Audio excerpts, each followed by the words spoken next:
आगामी लोकसभा चुनाव को देखते हुए सभी राजनीतिक दल पूरी दमखम के साथ चुनावी मैदान में उतर चुके हैं।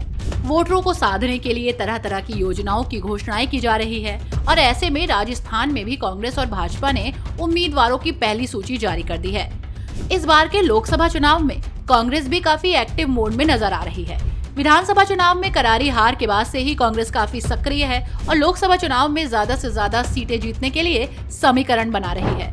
तो वहीं दूसरी तरफ भाजपा भी यहां ज्यादा सीटें जीतना चाह रही है।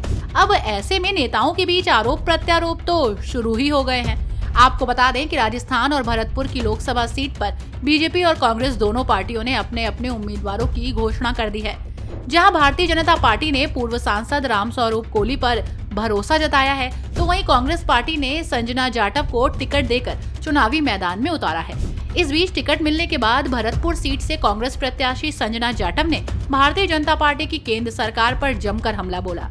संजना में केंद्र में बैठी मोदी सरकार पर आरोप लगाते हुए कहा कि आज देश में बीजेपी सरकार तानाशाही कर रही है। देश में बेरोजगारी और महंगाई चरम सीमा पर है, जिसका दंश जनता को झेलना पड़ रहा है। इसके बावजूद बीजेपी पिछले 10 सालों से सिर्फ हिंदू मुस्लिम और मंदिर मस्जिद कर रही है। आज आलम यह है कि ग्रामीण इलाकों में लोग पानी के लिए दर दर की ठोकर खा रहे हैं। लोगों को हजारों रुपए में टैंकर मंगवाकर पानी पीने के लिए मजबूर होना पड़ रहा है। सड़कों के हालात खराब हैं, तो वहीं भाजपा सरकार बस बड़े बड़े वादे कर रही है। साथ ही उन्होंने कहा कि जो भी विकास हुआ है वो प्रदेश की पूर्ववर्ती कांग्रेस सरकार ने किया था। आज देश की जनता को विकास और आधारभूत सुविधाओं की जरूरत है। महंगाई और बेरोजगारी पर सरकार को काम करना चाहिए था। मैं एक मध्यम परिवार की महिला हूं और महंगाई का दर्द अच्छी तरह समझती हूं। भरतपुर लोकसभा से 10 सालों से बीजेपी के सांसद हैं, मगर उन्होंने जीतने के बाद कभी भी जनता की तरफ ध्यान नहीं दिया। इसलिए आगामी समय में हम लोगों को जनता के लिए काम करना है। मैं एक छोटे से मध्यम परिवार की महिला हूँ, फिर भी मुझे कांग्रेस पार्टी ने टिकट दिया। इस बार भरतपुर लोकसभा सीट पर कांग्रेस पार्टी की जीत होगी। ये सिर्फ एक लोकसभा क्षेत्र की बात नहीं है, बल्कि जहां जहां भाजपा ने अपने उम्मीदवार उतारे हैं, हर जगह ऐसे ही कुछ हालात हैं। वहीं आपको बता दें कि कांग्रेस ने चूरू से राहुल कसवान को चुनावी मैदान में उतार दिया। कसवान यहां से बीते 2 टर्म से सांसद है। हालांकि दोनों बार उन्होंने भाजपा से चुनाव जीता था। इस बार भाजपा ने उनका टिकट काट दिया था, जिसके बाद वो कांग्रेस में शामिल हो गए। अब चूरू में भाजपा प्रत्याशी पैरा एथलीट देवेंद्र झाझरिया की कांग्रेस प्रत्याशी राहुल कसवान से टक्कर होगी। राहुल कसवान के परिवार का चूरू की राजनीति में लंबे समय से दखल रहा है। 2014 में वो सबसे कम उम्र के सांसद बने थे।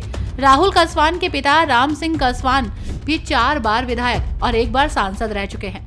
उनके दादा दीपचंद कसवान भी लोकसभा सांसद रहे। राहुल कसवान की मां कमला कसवान भी सादुलपुर से विधायक रह चुकी है। आपको बता दें कि चूरू से राहुल कसवान का चुनावी मैदान में उतरना भाजपा को कहीं न कहीं नुकसान पहुंचा सकता है। ऐसा माना जा रहा है कि चूरू राहुल कसवान का गढ़ है और उन्होंने भाजपा छोड़ने के बाद से ही भाजपा के खिलाफ बगावती बोल बोलने शुरू कर दिए हैं। चूरू की जनता में भी इसे लेकर आक्रोश है। कसवान का भाजपा छोड़ना कहीं न कहीं राजस्थान में भाजपा एक सीट और खोने की कगार पर है। अब ऐसे में ये देखना होगा कि इस बार राजस्थान से किसे कितनी सीटें मिलती हैं और इस बार का चुनावी माहौल क्या रंग लाता है। फिलहाल इस खबर में इतना ही, लेकिन आप देखते रहिए 4 PM न्यूज नेटवर्क।